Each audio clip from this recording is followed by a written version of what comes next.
নমস্কার বন্ধুরা, আজকে আমি রান্না করলাম কাঁচা ইলিশ মাছের ঝোল কাঁচকলা আলু দিয়ে।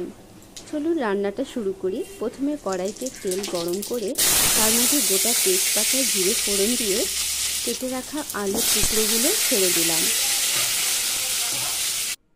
আলুটা একটু ভেজে নিয়ে এর মধ্যে দিয়ে দিলাম আমার কেটে রাখা কাঁচকলাগুলি।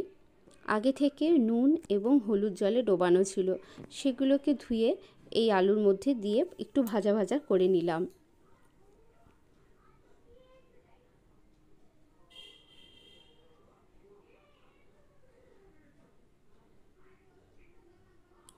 আলু কাঁচকলা ভাজা হয়ে যাওয়ার পরে আমি মিক্সিতে করে রেখেছিলাম তেজপাতা, কাঁচা জিরে এবং গোটা 7-8টা শুকনো লঙ্কা পেস্ট করে এই মশলাটা এর মধ্যে দিয়ে দিলাম।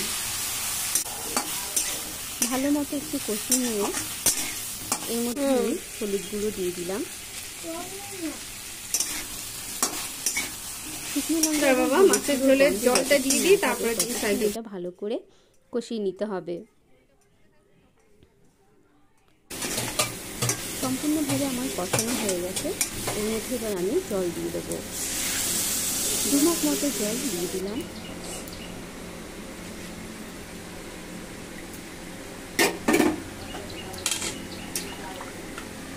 এবার মশলাটা ভালো করে জলে মিশিয়ে দিতে হবে এবং কড়াইয়ের ধারে লেগে থাকা মশলাগুলো চারদিক থেকে কাঁচিয়ে ঝোলের মধ্যে মিশিয়ে দিলাম।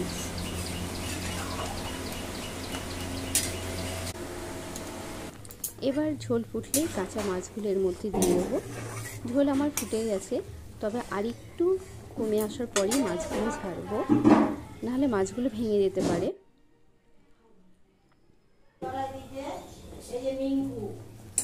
কাঁচকলা এবং আলু আধা সেদ্ধ হওয়ার পরে আমি এই কাঁচা মাছগুলো ঝোলে ছেড়ে দিলাম।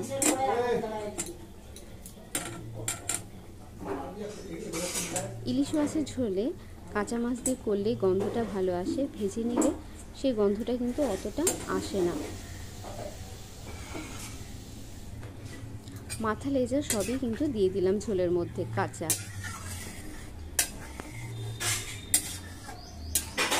মাছটা খুব ভালো ছিল, কাঁচা অবস্থায় গন্ধ খুব ভালো বেরোচ্ছিল। এবার এটাকে ফুটতে দিতে হবে হাই ফ্লেমে। ঝোলটা ফুটে উঠেছে, হালকা করে নেড়ে চেড়ে নেব, নাহলে কিন্তু মাছ ভেঙে যেতে পারে। দেখো ঝোলটা অনেকটা কমে এসছে। 2-1টা আলুও গেলে দিয়েছিলাম।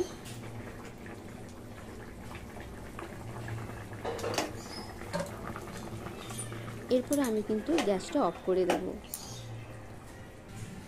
হয়ে গেছে আমার ইলিশ মাছের ঝোল কাঁচকলা আলু দিয়ে। এবার আমি নামিয়ে নিচ্ছি।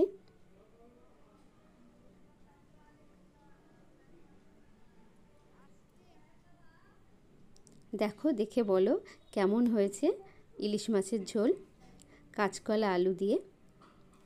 অবশ্যই তোমরা চেষ্টা করবে এবং খেয়েও দেখবে, খুব সুন্দর অপূর্ব লাগে। আর সিম্পল পাতলা ঝোল কাঁচকলা আলু দিয়ে গরম ভাতে একদম